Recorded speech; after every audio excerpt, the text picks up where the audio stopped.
Oh my God. Busy night for Jeff Peterson last night. We don't have the other starting center. They traded a guy twice now in Mark Williams. He's gone. He's gone again. They drafted Kon Knueppel. They drafted Liam McNeeley. They have 2 more picks early in the second round today.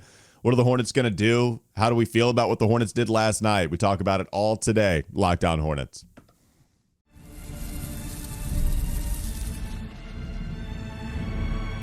You are Locked On Hornets, your daily Charlotte Hornets podcast. Part of the Locked On Podcast Network, your team every day. In a minute, cuz we live.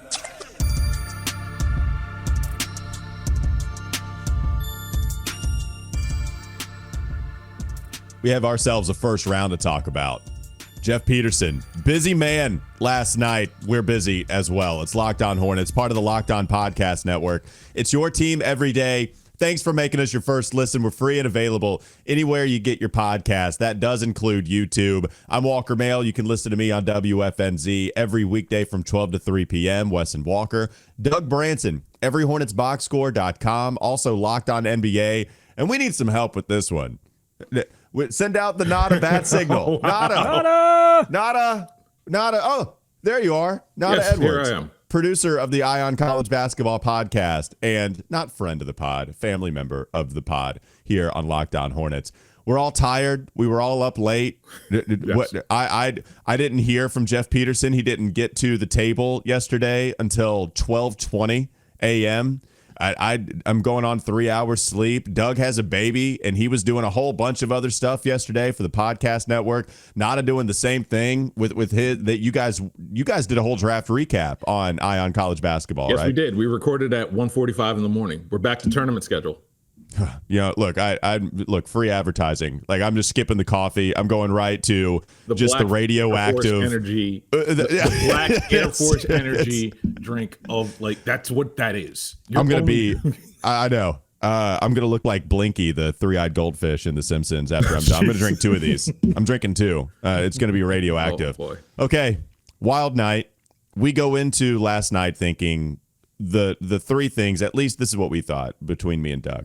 First option for the Hornets was take VJ Edgecombe if he's there.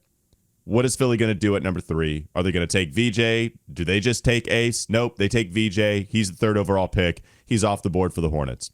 Now it gets interesting. Do the Hornets trade back to 6, 7, or 8? Does Washington, New Orleans, or Utah, maybe Utah, we'll talk about them in a second. Does Brooklyn want to go up to number 4, take Ace Bailey, the Hornets move back, take the best of their big board at 6, 7, or 8, and just allow one of those teams to take Ace at 4. He was on the phone. Jeff Peterson said that he was fielding calls last night, couldn't get anything done. Third option we thought was going to happen if they didn't take VJ Edgecombe, if they did not get a deal done.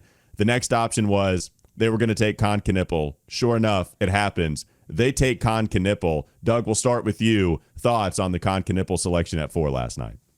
Yeah, I think essentially they tried to trade down, and none of the teams called the bluff that the Hornets were actually going to blow up their entire locker room and the culture that they were developing by selecting Ace Bailey. And the fit with Brandon Miller was a problem. And so I don't think that anyone bought it. Now, I think Washington thought, there's no way Utah is going to take Ace Bailey. We're fine. We're going to get Ace Bailey at 6. And they should have called the bluff by Utah, but they didn't. So the Hornets were in a tough position to make that trade. They take Kon Knueppel. I think it's a good pick. I was a little higher on the star upside from Trey Johnson, but at the same time, I understand the Kon Knueppel pick because you're getting somebody that I think is going to be a safe role player for the next 10 years, really good upside, can play both ends of the floor. I think you can get Kon Knueppel to be a 2-way player much faster than you can get Trey Johnson to do the same thing. Trey Johnson, exciting offensive player, but defensively, there were a lot of issues, if we're all being honest. And so if they want to compete as quickly as possible, I think Kon Knueppel helps them do that. And I think there is still some exciting things about Kon Knueppel's upside, particularly in terms of his secondary playmaking, that I think you can hang your hat on and say, all right, this wasn't the safest of safe picks. There's a little bit of upside here. So overall, I think he's a very talented player, and I think the Hornets got somebody that they can play right away. Nata, you were a little more hesitant on taking Kon Knueppel at 4, given our conversations on this pod almost every week leading up to the NBA draft. Here we are with him being the 4th pick, Ace Bailey and Trey Johnson on the board. How are you feeling specifically about what they did at number 4? There are a lot of other things to talk about, but let's just focus on this right now with the top 5 selection. How are you feeling this morning? I think it's safe. I think it was a move that kind of underwhelms me. I continue to wonder what's going to happen with Kon if he can't get to his spots, and more importantly, what happens if he can't stop the other guy from getting to his spot. I have those concerns when it comes to Kon Knueppel. I do think it's a safe pick. I do think they should have taken the gamble of, Look, we'll take 6 and whatever, trade back. They did not feel comfortable with it. I get it. I like their second pick a whole lot more than I do their first, but I do understand what they're trying to go for, considering that there was a lot of LaMelo to Daquan Jeffries in the corner and Nick Smith Jr. in the corner. Right. And when you start looking at it in that regard, it kind of makes sense. So we were going through our favorite stats and our favorite things about all of these prospects yesterday on Wes and Walker. I look at VJ Edgecombe. I see the 33 dunks last year stat. Josh Green had 17 in comparison. Brandon Miller had 17 out there on the perimeter in the limited amount of games that he played. So Brandon can go attack the rim. Kon Knueppel isn't going to help you with dunking the basketball and providing a whole bunch of rim pressure. Trey Johnson wasn't going to do that either. There was one option there in terms of complementing LaMelo and Brandon, getting to the cup, getting to the foul line a little bit more, and that was VJ. So once VJ was gone, okay, then I would have gone Trey Johnson as well. I liked him better, but I like Kon fine. I think it's a good, not great pick. And I'm going to be cool with it. We're going to talk ourselves into it. I'm going to pull for Kon, and I see how it works with him. I think the getting to your spots thing for Kon Knueppel in the NBA has a lot to do with his footwork. His footwork is immaculate, man. Yes, it like is. the guy's pivot point, just faking dudes out of their shoes from a phone booth is pretty awesome. The secondary playmaking is great, right? The decision making, driving into the paint, absorbing that contact, bringing the rim protector out from the goal in order to throw the correct lob pass. Not to Mark Williams anymore. Again, we'll get to that in just a moment. But throwing the lob pass to a Musa, a center that the Hornets take in the second round, or two possibly. And he's always making the right decision. My man can shoot. I really like what he can do off screens, attacking off the screen, shooting off of the screen, hockey assist stuff, like just making the right read. This feels like we need help unlocking a lot of other pieces on our roster, and Kon is going to help us do that, whether it's the spacing that he provides for a LaMelo to have a little more room to operate, for Brandon to have a little more room to operate. If Kon does get a little head of steam going downhill, he gets cut off, kick out, bam, Brandon and LaMelo both can shoot off of the catch. It for me, I feel a little bit like I do with Brandon Miller in terms of, like, it's hard for me to envision this pick failing offensively. Defensively, he might be a liability. It's certainly on ball, but it is hard for me to envision this pick failing offensively. There's a lot to like there with what he can do with the ball in his hands. He seemed to be highly rated as a team defender, so that's a plus. But you look at that, and it's like, okay, you're going to still have to have LaMelo Ball and Brandon Miller improve maybe significantly defensively if you want to have a chance to compete in a postseason series. But that might not be what they're thinking right now. This is probably still a 2-3 year sort of development process. The best thing about Kon Knueppel is that he can mold himself and seems willing to mold himself into whatever the Charlotte Hornets need at a particular time. And you saw that at Duke, where he comes in and then, Cooper Flagg is the guy, and he didn't need to be, Kon Knueppel did not need to be the guy to be effective.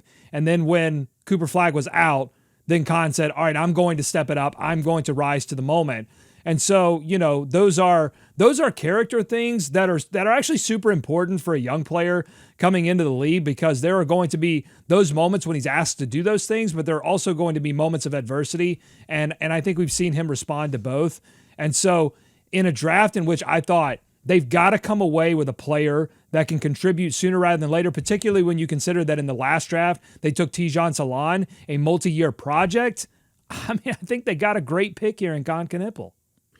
I do worry about this is the thing I worry about with Kon, is that you have to be sure about LaMelo Ball and Brandon Miller for this to work. If this does not work, if you're not sure about either one, this kind of falls apart. It's like what we talked about last time I was here. I don't think these are cornerstone pieces. You have to be sure about this. And if you're going to go forward with a LaMelo Ball, you're going to go forward with a Brandon Miller, you have to make sure that they stay upright and play almost 50, 60 games. And neither one of them have really done that in the last couple of years. If you're going to do it, like, I understand the pick if it's going to be, okay, LaMelo, Brandon, move forward. I'm just not sure how wise of an idea that actually is. You know, I think you're right in terms of competing next year or competing, because Kon Knueppel right now isn't going to be your star. The ceiling for him isn't going to be as high as a Trey Johnson, in my opinion. It's not as high as what Ace Bailey possesses as well. So with Kon, you're not going to get that.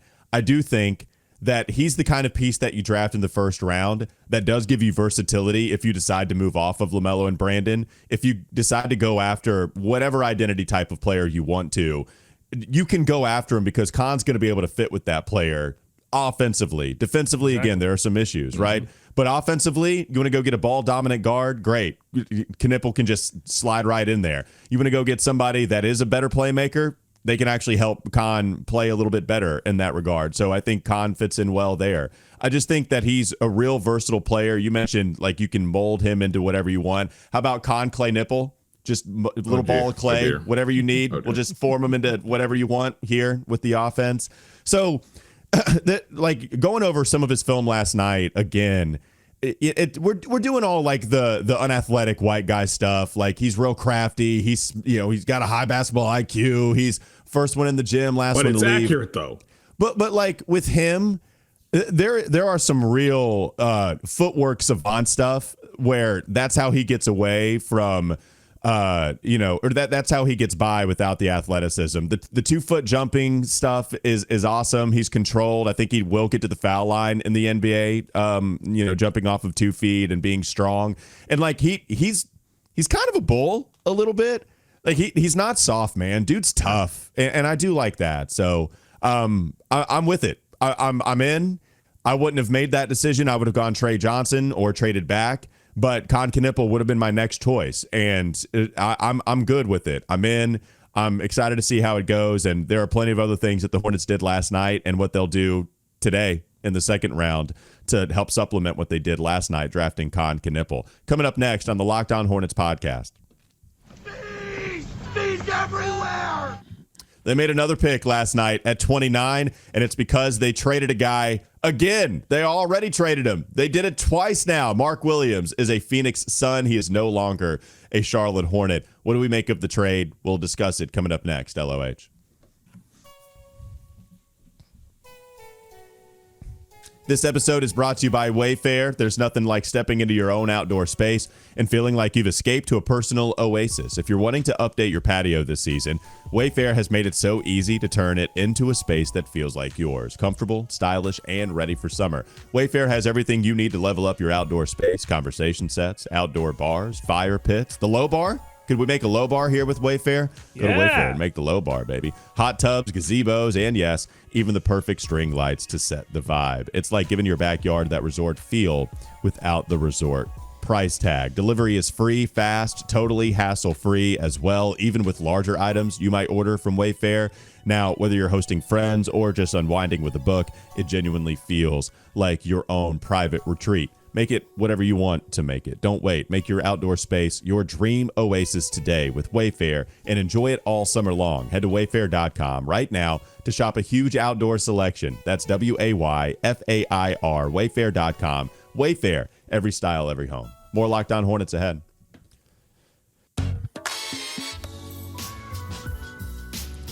Hornets weren't done after making that 4th pick. We're all writing our Kon Knueppel write-ups in the media room. We're all putting our analysis out there. Oh, okay, does that word go here? All right, right punctuation. Is it good? Press send tweet. Don't do the Knueppel send pun. article. Don't do the all right. Knueppel pun. Yeah. All right, it's so played out. Do I play it safe? Do I just say confident instead of a Knueppel play? No, I don't know. All right, send it. Yeah. Oh, okay. All right, we'll wait for Jeff Peterson to come in, and then we'll call it a day. Oh, they traded somebody. Oh, they traded Mark Williams. Strap in, boys. We're in for a long night. Strap in. The Charlotte Hornets. The Charlotte Hornets traded Mark Williams to the Phoenix Suns in exchange for the 29th pick in last night's draft, which eventually turned into Liam McNeeley, a 2029 first-round pick swap, and Vasilije Micić. Yeah! He's coming back. He's back! What? Vasilije Micić is coming back? Actually, maybe not so much. Probably we'll get to that in a moment as well. The 2029 pick, by the way, that will be the least favorable of Cleveland's, Utah's, and Minnesota's first-round picks and is 1 through 5 protected, sources said when Shams was getting the protections on all of this. So let's talk about the Mark aspect first and then go to Liam McNeeley. Mark Williams was traded to the Lakers last year. The Hornets got an unprotected first and Dalton Knecht, which felt like basically a first-round pick because the Hornets were documentedly reported in Dalton Knecht, and then eventually they just got him by trading Mark, and you get an unprotected first from L.A., which was really nice.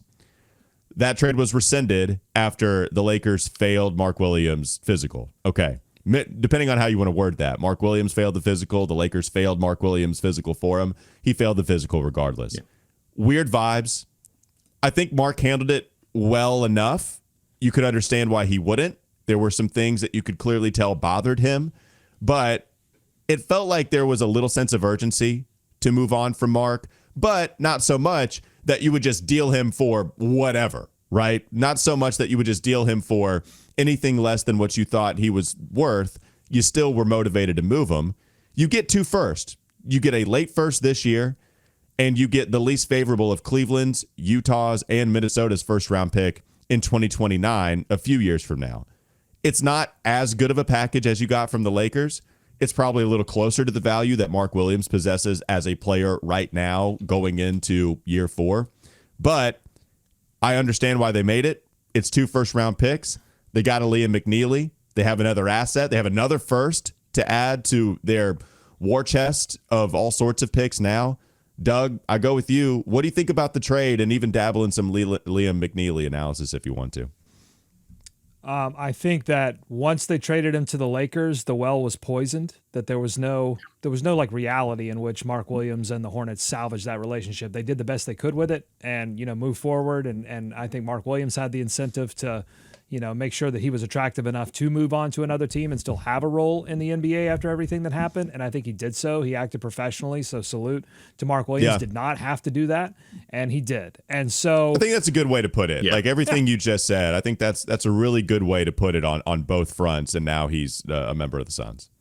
Yeah, but I'm surprised the Suns did this because I think now they have Mason Plumlee, Nick Richards, and Mark. Well, yeah, okay, I'm feigning surprise here because they're terribly run. Exactly. But now they have like 9 shooting guards and 9 centers. I don't know how any of that works. They've got the entire Charlotte Hornets center rotation from 22-23. I feel the worst for Nick Richards, who cannot get out from under Mark Williams. He's like, what do I have to do? But I can't believe. But here's the thing. The Suns have changed general managers and coaches so many times that there's no consistency within the organization to understand that, hey, we went with Mason Plumlee, said, no, wait, we can't start Mason Plumlee. So then they went out and got Nick Richards. No, we cannot start Nick Richards. And they just keep going down the line and learning lessons that the Hornets have already learned. And another lesson they're going to learn is that Mark Williams and fans of Suns, I'm sorry to break it to you, you're going to learn this lesson too. You're going to look at the box score and say, this was a 15-10 guy who had top 10 true shooting percentage in the league last year. What the hell were the Charlotte Hornets thinking giving him up for too late first? And the thing that they're going to find out like 5 games into the season is that despite putting up those numbers, he's not the player physically that you want at the center position, defensively at the center position, and then offensively, unless you have an elite point guard that can get him the ball right at the rim exactly where he wants it. He is not very versatile offensively. So I'm happy that the Hornets moved on from him so that they can. This idea that he was a part of the core was ridiculous, and now they can just fully focus if it's this guy that they want in the second round or if it's somebody in free agency or trade, they can finally start deciding what is our future at the center position because it wasn't Mark Williams, Nata. At this point, I just want to point out that Jeff Peterson got 2 late firsts for a center that hasn't played more than 44 games in the season. Crazy. That is a heist. Let's make that let's make this clear. This is a heist. I don't want to hear anything about, oh, you gave up on him. No, this is a heist. You got exactly what you need from. It was very clear that they did not want to pay him, nor because you would have had he stayed on this roster, you would have had to feel comfortable enough to give him an extension. There is no way you do that. I'm sorry. So if you're telling me that this is what happened, 2 first rounders, yo, you take that, you run, and if you're Matt Ishbia, you're blocking like Jeff Peterson's number in the offices of the Phoenix Suns because at this point, he's robbed you twice. So insane. Please rob me. Please. Begging. It's so, oh my God. I even forgot about the Mason Plumlee of it all, Doug. It's on the 3 centers now. They've gone to. They go get Cody Martin. They were the team. It's been a position of weakness for the Charlotte Hornets for like a decade. It doesn't make any sense. I cannot believe it. I can't believe it. Yes, I can. That man's Midwest James Dolan. What are we talking about? I can easily believe this. What's funny is Isaiah Thomas being his advisor. This is Midwest God, I know. James Dolan. Let's just accept that part. Well, I can't help but think of the Anakin Skywalker Padme meme where there's 4 different pictures and they're talking back and forth, and then Padme is trying to seek clarity from Anakin Skywalker. I picture Nick Richards as Padme seeking clarity. Oh, welcome to Phoenix, Nick Richards. Oh, thank God. Now I don't have to play behind Mark Williams. I don't have to play behind Mark Williams, right? Right. I don't have to play behind Mark. Oh no. I still have to play. But we haven't even talked about the other thing, which is that before they made that before they made the trade, right? They got the 10th pick out of the Kevin Durant deal, the Phoenix Suns did, and they took Malawach, whose biggest comp was Mark Williams. They want to be the Hornets so bad. They can. They want to be the Hornets. They did the thing that I was so terrified that the Hornets were going to do. They did the thing. It was amazing. That's right. That is right. And they're going to be the Miles Bridges team. They're going to. We're going to go. It's so blatantly obvious. I know. It's so blatantly obvious. And I don't even know if they have enough firsts now. They need a small forward. They've got too many shooting guards. They need a small forward, power forward combo guy. I draw the line at Hugo. You don't get Hugo, okay? You have a great mascot yourself. You're not getting Hugo the Hornet, but you can have Mark Williams for 2 first round. I'm not going, by the way. I think I ruined the Lakers deal, or at least people accused me, because I went after the deal was done. I went on Locked On Lakers to do a crossover, and I was just like, I don't know what you guys are doing. And then all of a sudden, Rob Pelinka is picking up the phone and telling Charlotte the deal's off. So I have a promise for you, Locked On Hornets fans. I am not doing a crossover with Locked On Suns. We're going to lock this in. I'm not going on any shows. I'm going to shut the hell up and let this deal happen, and potentially a future Miles Bridges deal. All right, we have more things to talk about. Liam McNeeley, the player that they got in return with that Mark Williams trade alongside that 2029 first-round pick. Let's get to it. Coming up next on the Locked On Hornets podcast. Speed's everywhere! The shooting guard, small forward out of UConn. What does Liam McNeeley bring to the table? We'll get to that coming up next.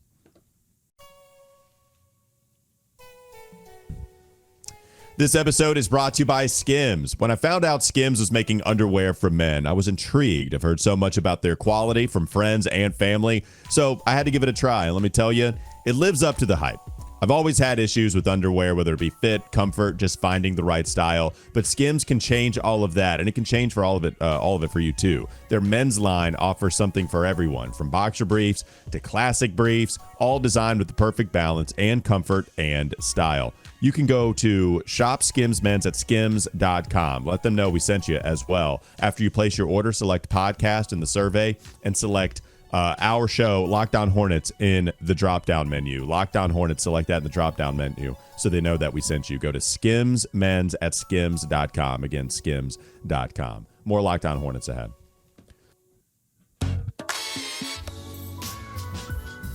Nata, I'm going to go to you first on this one, man. I know you were really excited about Liam McNeeley being that pick at 29.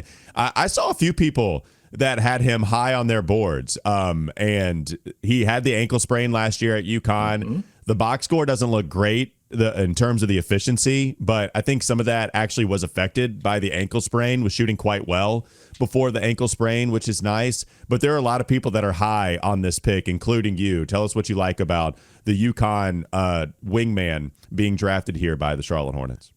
Liam McNeely was quite literally the best player on a team that put the fear of God into the national champions. I understand that people are going to point out the shooting efficiency, the numbers being down, this, that, and the third.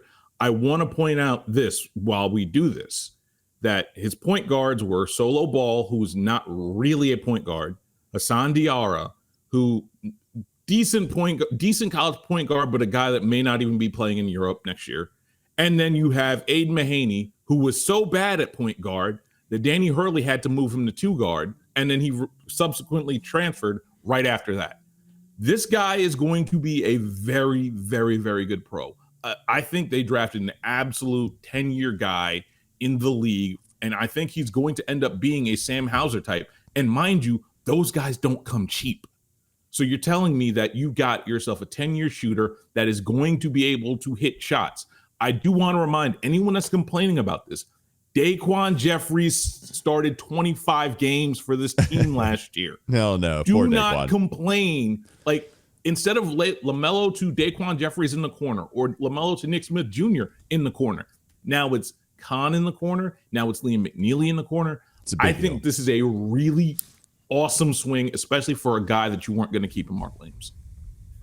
What do you think, Doug? I know we didn't talk a lot about Liam McNeely. Once they went into the 29 range, the odds are they were going to get somebody we didn't talk a lot about. That was just outside of our range on the players we focused on. Close to it with some of the early second-round targets. But they get Liam McNeely. And again, the center names that are on the board for them today, the fact is that they're still there. Maxime Raynaud, our guy. Like, we stopped talking about him because we thought that he was going to be a top 20 pick, but he's still available. Would love that. Ryan Kalkbrenner, certainly our guy that we thought would be there. He is, at least as of now. He has to last two more picks before we can figure out if the Hornets might select him. There's a Rasheer Fleming. Nata called his shuttle time. Doug, I know you were a big fan of shuttle times. Noah Penda. Like, I like the names here early in the second. There's a lot. I know. There's so much talent. And there's I'm excited for the Hornets and what they do here. I got carried away, Doug. I got excited about the other names, but let's focus on the name they did take, Liam McNeely. What are your thoughts? So I know Nata just asked me and all of us not to complain, but I am going to complain because I'm not in love with this pick. It's not that I don't think that Liam McNeely could be a good player in this league. It's just that I felt like they had an opportunity here to secure a big that they wanted and not put the risk there. Because that's what they did, according to Jeff Peterson. That's what they did with Kon Knueppel. They wanted Kon Knueppel, and so they took him at 4. They were scared to trade back, that he would go to Utah, that he would go to Washington or New Orleans or whatever, and they wanted Kon Knueppel. I just feel like you're putting this at risk, particularly when you look in the second round. I think Boston picks before them. If they don't move out of that pick, they need a big. So, and they've got some time with a gap year. They could go with somebody like Raynaud or Kalkbrenner, and then you don't end up getting the guy that you want. And I look at McNeely and I think this seems like a worse version of Kon Knueppel. Has all the cons, if you will, of Kon Knueppel without, I think, some of the upside in terms of playmaking and just general feel for the game that you have with Kon Knueppel. But same concerns about athleticism. I don't really care about the shooting inconsistencies going from high school to UConn, because I do buy that the ankle had something to do with it. I do buy all of Nata's stuff there with the point guard that he had. I did hear from a source that said he worked out for a team in the pre-draft process and worked out with a group of Exhibit 10 players and wasn't the best player on the floor. I think that if I had to guess, Liam McNeely is going to play more time in the G League than we expect. I think Kon Knueppel, particularly with the Josh Green injury, is going to start right away. I think you're going to need some seasoning on Liam McNeely before you find out who he is. I do agree with Nata that, like, it makes a lot of sense to go after two shooters, particularly when you look at not only how poorly the Hornets shot from the three-point line, and that wasn't just injuries. That was a lot of the players that you thought were going to shoot threes that weren't shooting them as well. And then I think it's just shooting efficiency across the board. The Hornets weren't very good. So from that perspective, I kind of get it, but I think Liam McNeely is going to need a year before we really figure out what they have there. I guess those E10 players should get multi-year deals, man. That's all I can say. Maybe Just give them. And who give them knows? contracts. The workout process is weird. And I don't know. Do we know if they worked out? If the Hornets worked out Liam McNeely? You know what? That? We don't. I did ask that question, by the way, yesterday with Jeff Peterson, how much he values personal workouts with all of the scuttlebutt about the Hornets possibly having trouble working out guys, which I don't think that was necessarily true. You know, the guys that were mentioned were players that they had no shot of taking. Ace Bailey, who didn't work out with anybody except for Washington in a secret workout, which is hilarious. And they did work out Trey Johnson. They mentioned it, but we just didn't know because they kept it quiet. But Jeff did say they're important, but they are not a must in order for us to take said player. So I don't know if they worked them out. Yeah, I'm a little bit concerned that they saw a player that a lot of draft boards had, in the 20s. And they said, this is an opportunity for us to get a steal without asking the obvious question of like, why is this player falling? I'm not in love with the guy who falls. Yeah. And I think this was a fall from where I saw him projected. And, I have concerns. I don't think it's the worst thing in the world because it's a pick, honestly, that you weren't expecting them to make anyhow before they made the Mark Williams trade. But I just would have been more comfortable if they had gone for Max Raynaud or with Kalkbrenner. Who's falling? Raynaud is falling. I will say I'm with you. But at least in that instance, you get somebody that offers a couple of more skill sets that you aren't already awesome. Invested in with Kon Knueppel. That's the overlap with him and Knueppel, I think is interesting to me.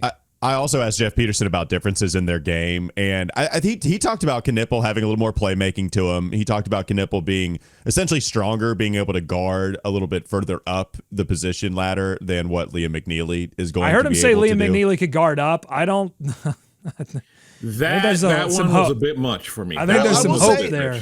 The size is good, though. I mean, in fact, if you were a little worried about Kon Knueppel, remember, the combine, the measurements weren't kind to him. He was listed at 6'7" at Duke, and then he comes in at 6'5", not wearing any shoes. You look at where Liam McNeely measures at the combine. He comes in almost at 6'7", I believe. McNeely, 6 feet, 6 3/4 inch, 215-pound frame.